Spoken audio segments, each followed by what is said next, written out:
예, 가지고 있는 것을 활용해야 이긴다. 가지고 있는 것을 활용해야 이긴다라는 제목으로 하나님 말씀 증거하도록 하겠습니다. 여러분 계절의 변화를 보면서 좀 놀랍다라는 생각을 하지 않습니까? 그러니까 한 주 사이에 뜨거운 여름에서 갑자기 가을이 돼버렸습니다. 어떻게 순식간에 이렇게 변화가 될 수 있는가? 또 제가 지난 주간에 주말에 한 이틀 동안 그 일본에 갔었었는데 거기 또 무지 덥더라고요. 35도가 넘어서 100m를 걸을 수가 없어서 호텔 밖에 나가지도 않고 그랬었는데 와 보니까 이제 가을이 돼버렸어요. 또 어저께 뉴스를 보니까 그 중국의 그 북쪽에서는 벌써 눈이 왔답니다. 8월에 눈 온 적이 없대요. 눈이 왔다라는 얘기를 들어요. 이제 그 기단이 지금 내려오기 때문에 우리도 지금 선선한 것 같은데 제가 이걸 보면서 이런 생각을 했습니다. 성령께서 한번 바람 불어 주시면 단 하루 아침에도 다 바뀔 수 있겠구나. 우리 인생도 그럴 수 있다라는 것입니다. 뭐 뜨거운 너무나 고통스러운 시기가 있다 할지라도 주님께서 한번 바람 불어주시면 완전 에어컨 바람 아니에요?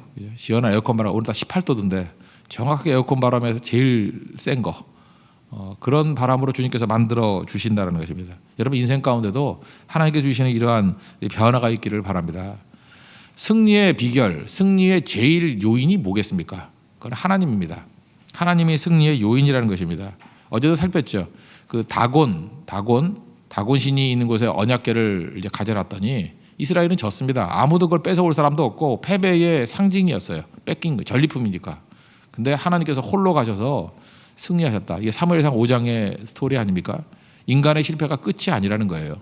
우리는 지금 잠깐 인간 바라보고 이렇게 지리멸렬하니 우린 패배했다, 소망이 없다 그러는데 사실 하나님께 뭐 그렇게는 안 하겠지만 한 명도 없어도 괜찮습니다. 하나님 홀로 이기실 수 있는 분이라는 거예요.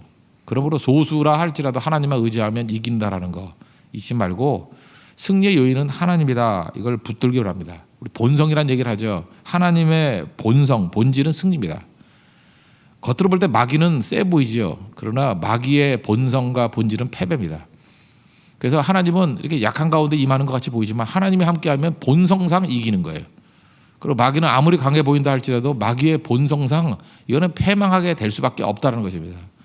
그러므로 본성을 잘 봐야 된다는 거예요. 본질을 볼 줄 알아야 된다는 것입니다. 뭐 이런 거하고 똑같은 거죠. 불이 뜨겁습니다. 본성이에요. 그죠? 물이 얼음이 차갑습니다. 이거 본질 아니에요? 이 본질적인 본성이죠. 성질이 그러니까. 그러니까 뭐 차가운 불 이런 거 있을 수가 없는 거죠. 수사법이나 나오는 얘기지. 그러니까 하나님 그러면 본성상 승리할 수밖에 없는 거고 마귀는 본성상 패배할 수밖에 없다는 것입니다. 그래서 승리의 제1 요인은 하나님이다. 그러니까 하나님은 이퀄 승리라는 거예요. 그러니까 하나님 따라가면 승리합니다. 하나님께 함께하면 승리합니다. 하나님 믿고 의지하면 승리합니다. 여러분 그거 받아들이십니까? 예, 그거 너무 간단한 얘기라는 거예요. 하나님 따르면 이길 수 있다라는 것입니다. 다윗 이야기인데 다윗은 하나님의 사람이었습니다. 그래서 오늘 성경은 다윗이 이겼던 얘기를 쭉 하고 있죠. 백전백승 뭐 이런 거죠. 마침 어저께 뭐 메이웨더라는 꼰트 잘하는 선수가 뭐 50전 50승 뭐 다 이기고 뭐 은퇴해 버렸다면서요. 그래 봐야 뭐 별거 아니죠. 뭐 자기한테 이길 사람들만 데려놓고 하니까 그런 거죠. 그죠? 그다음에 나이 들면 또 못 이길 수 있는 거고. 근데 하나님께서 함께하면 백전백승할 수 있다는 것입니다. 오늘 역대상 14장은 이 포로기에서 돌아왔던 백성들이 다윗이 왜 이겼는지에 대해서 하나님 말씀을 듣고 이렇게 정리해 놓은 거죠. 하나님께서 다윗에게 승리를 주셨던 이유는 뭐냐? 오늘 크게 보면 두 가지를 살필 수 있는 것 같아요. 첫째는 하나님이 나를 세웠다라는 확실한 믿음이 있기 때문에 그런 사람은 승리를 줍니다. 내가 내 스스로 선 게 아니라 하나님께서 나를 세워주셨다. 2절 보십시오. 다윗이 여호와께서 자기를 이스라엘 왕으로 삼으신 줄을 깨달았으니 이는 그의 백성 이스라엘을 위하여 그의 나라가 높이 들림을 받았음을 알미였더라. 겉으로야 백성들이 추대한 것 같이 보이죠. 근데 그게 아니죠. 배후에 역사하시는 하나님을 바라봤다는 것입니다. 하나님이 나를 왕으로 기름 붓고 왕으로 세우셨다. 그러므로 내가 한 게 아니라 하나님이 하신 거다. 그걸 믿는 거죠. 그러니까 다윗은 사람 눈치 안 봅니다. 하나님 눈치 보는 거예요. 왜요? 임명권자가 하나님이기 때문에. 우리도 마찬가지입니다. 잠깐 사람 눈치 보는 이유가 뭐냐면 알게 모르게 내 힘의 근간이 사람들에게 있다고 생각하는 거예요. 그러니까 내 힘 준 사람들 의지해야죠. 근데 하나님이 나를 세우셨다는 확신을 갖고 있는 사람은 하나님을 기쁘시게 또 하나님께서 나를 세웠다 내렸다 할 수 있다는 분인 걸 알고 하나님만 의지한다는 것입니다. 우리 지상명령에 나오잖아요. 세상 끝날까지 내가 너희와 함께 하리라. 하나님이 함께하면 승리한다 그러는데 이제 현상을 한번 돌아봅시다. 우리는 때때로 패배하고 또 실패하고 어려움 당하기도 합니다. 이상하잖아요. 하나님이 함께 하시면 항상 이김을 주시더라. 이게 다윗에 대한 표현인데 우리도 하나님이 함께 한다 그랬으니까 항상 이겨야 되는 거 아니에요. 하나님이 함께 한다는 게 거짓은 아니죠. 하나님께서 우리에게 함께 하십니다. 근데 문제가 뭐예요? 우리가 그분을 의지하지 않는 거예요. 함께 하는데 의지하지 않는 겁니다. 이걸 제가 뭐라고 표현하는 게 좋을까 생각해 보니까 좀 이게 하나님에 대해서 쓸 수 있는 표현은 아닌데 그래. 이해하기 편하기 위해서 활용하지 않기 때문에 그래요. 하나님이 나와 동행하시는데 하나님을 활용하지 않기 때문에 하나님을 쓰지 않기 때문에 그냥 세워만 두기 때문에 능력이 나타나지 않는다는 것입니다. 첫 번째 기적을 한번 보십시오. 가나의 혼인잔치. 예수님이 거기에 참석하셨습니다. 예수님이 참석했다고 해서 무조건 기적이 일어나나요? 아니죠. 거기서 마리아가 와가지고 포도주가 떨어졌다라고 하면서 어떻게 좀 해달라 하면서 예수님 의지하잖아요. 의지하고 순종했을 때 물이 포도주가 되는 기적이 나타나게 된 거죠. 우리도 마찬가지라는 거예요. 가나의 혼인잔치 같이 예수님이 함께 계십니다.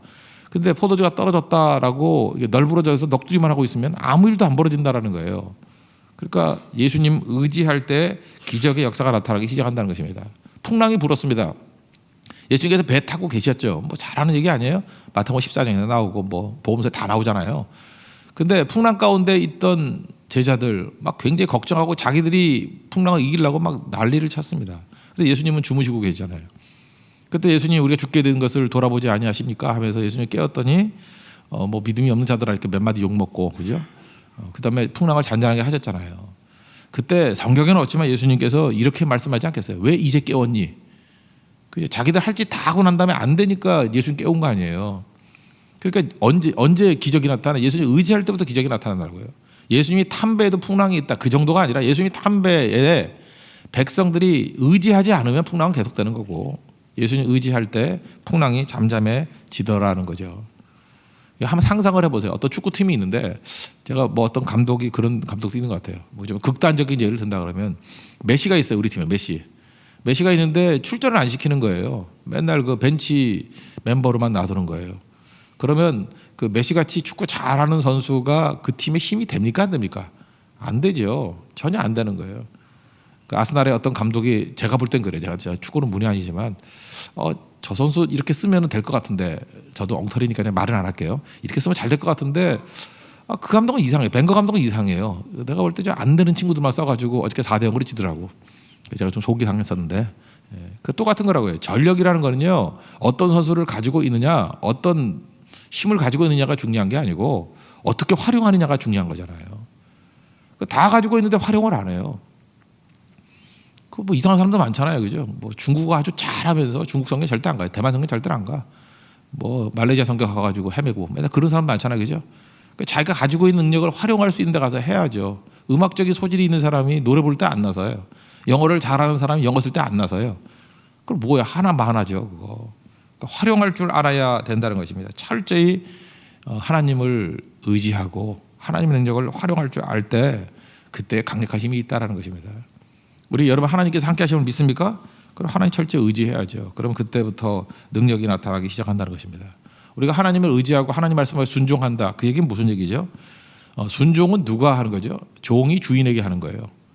그러니까 우리가 하나님의 말씀대로 순종한다는 그 순간에 내가 주인이 아니고 내 에고가 주인이 아니고 하나님이 주인이 되십니다라는 것을 인정하는 사건이라는 것입니다. 그래서 여러분들 말 안 듣는 사람이 왜 무서운 건지 알아요? 그 순종 안 한다로 끝나는 게 아니라 나 너 주인으로 인정 안 한다는 것과 똑같은 거예요. 그 근본이 갈등 구조라고요. 그래서 하나님을 의지한다는 것 자체가 그 자체가 하나님의 주인으로 인정한다라는 것입니다. 하나님께 순종하면요 능력에 저수지가 있다고 합니다. 엄청난 저수지가 있는데 수문을 여는 것과 똑같습니다. 주님 의지하면 수문이 열려요. 그죠? 하나님을 의지하면 엄청난 능력의 저수지에서 수문이 열려서 콸콸 쏟아져 나온다는 거예요. 누가복음 5장에 보십시오. 베드로가 밤새도록 그 그물질했지만 고기 못 잡았어요. 이거 일종의 자기 노력이죠. 자기 발버둥이죠. 그러다가 예수님께서 말씀하시기를 뭐 깊은 곳 가서 그물 던져라 그랬잖아요. 그때 의지하죠. 주님 의지해서. 거기 나오잖아요. 말씀에 의지하여. 말씀에 의지한다는 게 예수님 의지하는 거 아니에요. 예수님 의지했을 때 그물이 찢어질 정도의 고기를 잡게 된 거죠. 우리도 마찬가지입니다. 그 예수님이 세워주셨다. 예수님 불러주셨다는 걸 믿고 거기서 끝나는 게 아니에요. 의지해야 돼요. 의지한다는 게 뭐예요? 활용하는 거예요. 그 힘을. 예수님 말씀을 활용하는 거고 예수님의 능력을 활용하는 거고 예수님에 대한 그 관계를 활용하는 거예요. 철저히 활용해서 의지하면 이런 기적의 역사가 나타나게 된다는 것입니다. 원래 여러분들 예수님 의지하고 순종하는 그 순간에 주인 되시고 그 능력의 그 저수지에 그 수문을 여는 힘이 된다는 거. 그래서 여러분 인생에도 그물이 찢어질 정도로 거둘 수 있는 우리 승리를 맛보는 믿음의 종 되기를 바랍니다. 또 한 가지는 하나님께 물어보는 기도의 사람이 되면은 이거 100% 승리할 수 있다는 것입니다. 오늘 10절과 14절 보면은 물어본다는 얘기가 두 번 나오죠. 첫 번째 10절 다윗이 하나님께 물어 이르되 내가 블레셋 사람을 치러 올라가겠습니까? 내 손에 넘겨주시겠습니까? 그랬더니 올라가라 손에 넘긴다. 이거 왕이 되자마자 벌어졌던 사건이고요. 또 14절에 보니까 또 한 번 그랬어요. 하나님께 여짜오되 또 왔는데요. 어떻게 할까요? 그랬더니 하나님이 전략을 알려주셔요. 그냥 마주 전면전 벌이지 말고 뒤로 돌아서 뽕나무 숲을 맞은 곳에서 그들을 기습해라. 중간에 그 쇼커도 들어가서 기습 공격해버려라. 하나님이 전략까지 가르쳐 주셨다는 것입니다. 다 특징이 뭐예요? 물어봤을 때 첫 번째 사건은 이거예요. 이게 이제 바알 브라심이라는 사건인데 바알이라는 게 그 왕이라는 뜻이고 뭐 우상이니까 흩뿌렸다. 물을 뿌리시듯이 흩어버렸다. 그래서 그 장소가 바알 브라심이에요. 물 흩듯이 확 뿌려버리듯이. 이게 바알 브라심 사건이라 그러는데 다윗이 왕이 됐다 그러니까 블레셋이 가만히 있지 않은 거예요. 공격을 합니다. 왜 그렇죠? 리더가 중요하기 때문에. 리더 한 사람이 쓰러지면 공동체가 흔들리기 때문에 그렇습니다. 그러므로 이건 우리가 상상을 해야 되는 거죠. 누구든지 하나님께서 세워 주시면 공격받게 돼 있습니다. 여기서 하나님께 내가 쓰임 받기를 원합니다. 그래서 뭐 하다못해 찬양 인도자로 서봐요. 이거 뭐 당장 공격당하죠.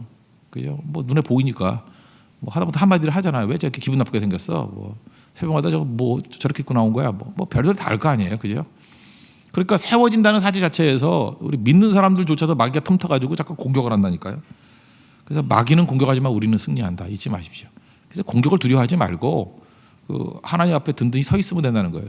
다윗이 왕 됐다 그러는 순간에 블레셋이 공격했어요. 원래 자기 먹여주고 재워주고 했던 자들인데 공격해버리잖아요. 그래서 세움 받는다는 것은 공격받는다는 것입니다. 근데 그때의 중요한 게 뭐예요? 물어봤다는 거예요. 하나님 앞에. 공격했는데 당장 싸워야죠. 그게 아니고 올라갈까요 말까요 그랬더니 하나님이 지금 올라가라 그 얘기죠. 응답받고 움직였다는 것입니다. 우리는 움직이는 데만 빨라요. 근데 응답 안 받고 움직여요. 그래서 기도하고 응답받고 움직여야 돼요. 그러니까 기도 없이 움직이면은 이게 패배할 수밖에 없다는 것입니다.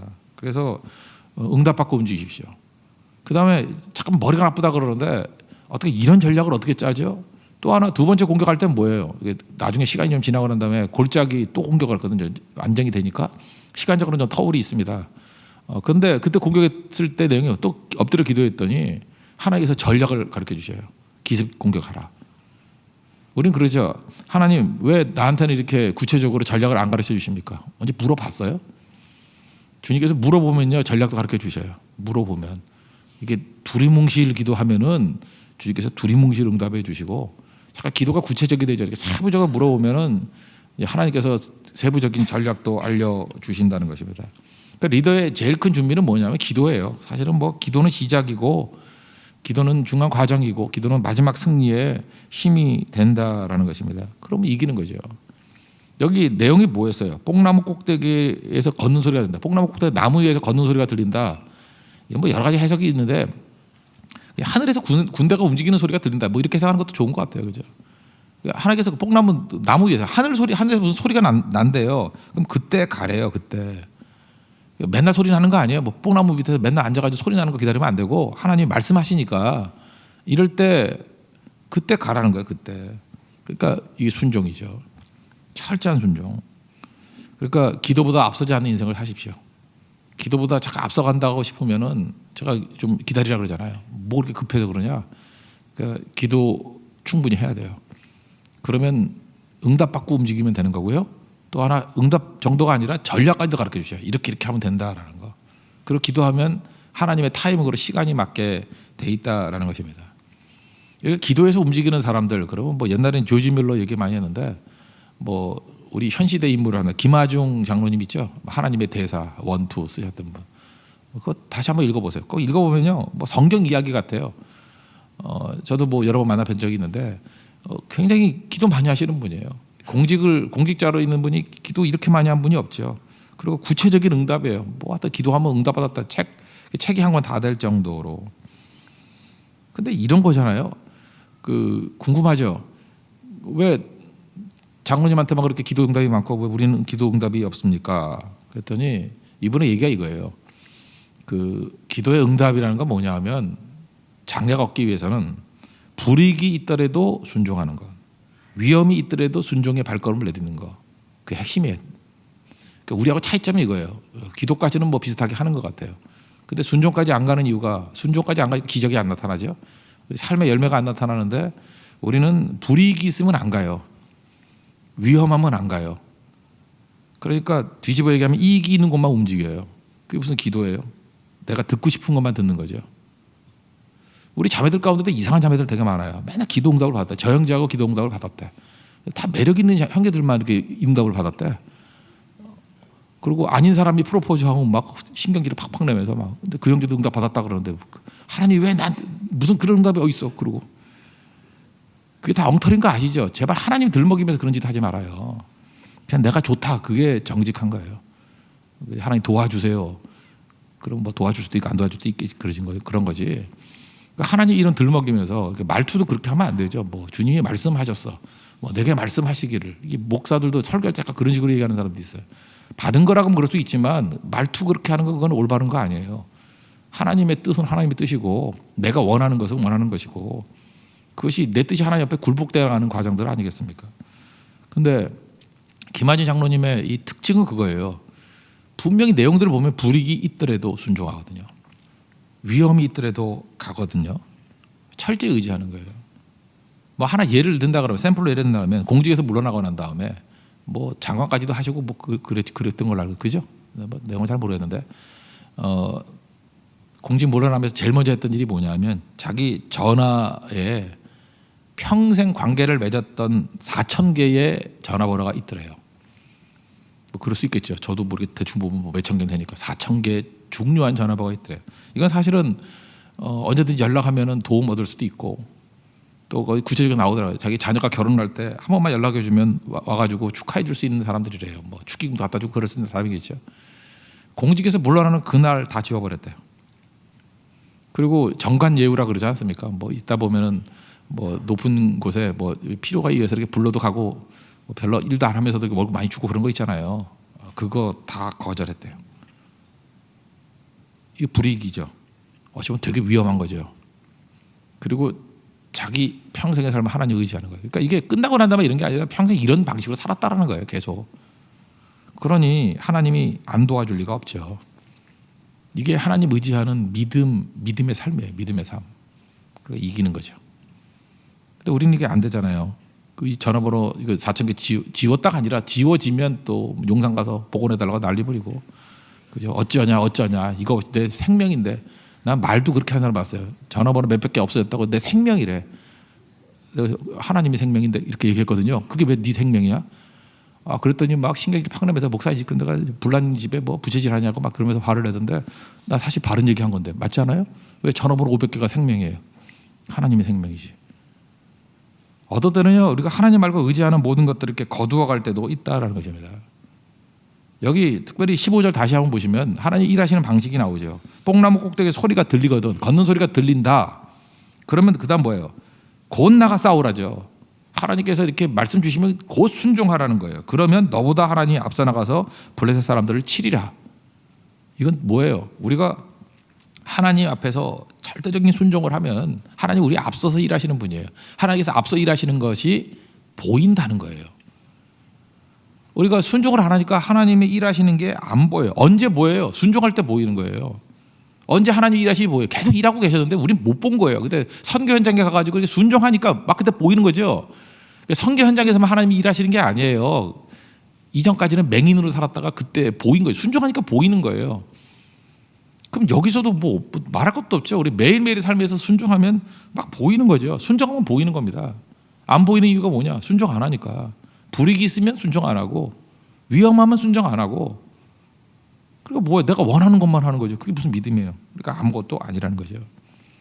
순종하면 일이 이루어져요. 일이 이루어지기보다 이루어질 건데 보이는 거예요. 여리고 성도 보세요. 그 순종하고 난 다음에 무너졌죠. 무너진 걸 본 거죠. 하나님께서 이미 무너뜨리려고 작정하셨잖아요. 근데 본 거예요. 요단강도 마찬가지죠. 갈라지고 들어갔어요. 언약궤를 들고 제사장이 들어가니까 갈라졌어요. 몰라도 때려 맞추면 되잖아요. 후자지 뭐, 그죠? 그냥 물이 넘실될 때 들어가니까 갈라졌어요. 홍해도 마찬가지고 믿음은 그런 거예요. 포도주로 변화되고 나면 갖다 준 게 아니에요. 갖다 주다 보니까 중간에 포도주로 변화된 거예요. 또 이거 갖고도 신학자들이 또 논쟁을 벌여요. 뭐 부을 때 포도주가 됐냐, 들고 갈 때 포도주가 됐냐, 입에 댔을 때 포도주가 됐냐, 넘어갈 때 포도주가 됐냐. 그게 핵심이 아니잖아요. 그죠? 중요한 건 뭐예요? 순종하면 어느 순간이 되는 게 그게 중요한 게 아니고 하나님이 일하신다는 거 아니에요. 오늘 하나님의 속성은 승리입니다. 그래서 하나님 믿는다고 하는 백성들이 패배한다라는 것은 참 패배가 힘든 일이거든요. 어떻게 하면 패배하냐면 주님 절대 의지 안 하면 패배하고요. 절대 기도 안 하면 패배해요. 근데 이상한 교집합이 많죠. 주님 절대 의지 안 하고 절대 기도 안 해요. 그래서 맨날 패배해요.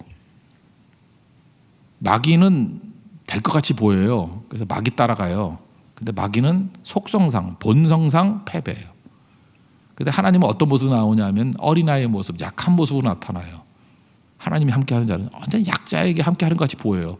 이게 아무것도 없어요. 겨자씨 같이 보여요. 하나님은. 그래서 거기 따라가기 싫어요. 싫은데 속성상 무조건 승리해요. 그래서 믿음이 필요한 거예요. 눈 보면은 우린 다 개눈이기 때문에 눈 보고 따라가면 다 실패해요. 믿음 가지고 가야 돼요. 믿음의 눈이 열려야 된다고. 그래서 우리 교회 성도들은 실패를 모르는 성도가 되기를 원합니다. 그죠? 실패를 모를 수밖에 없어요. 하나님 따라가면 속성상 승리한다니까요.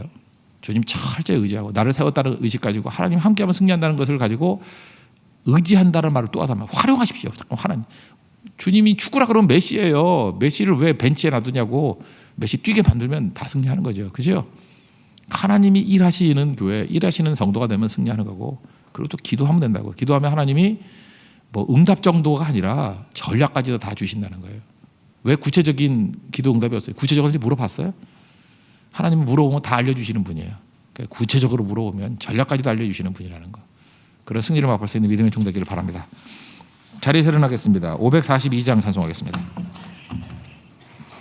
항상 승리하는 종들 되기를 원합니다. 542장.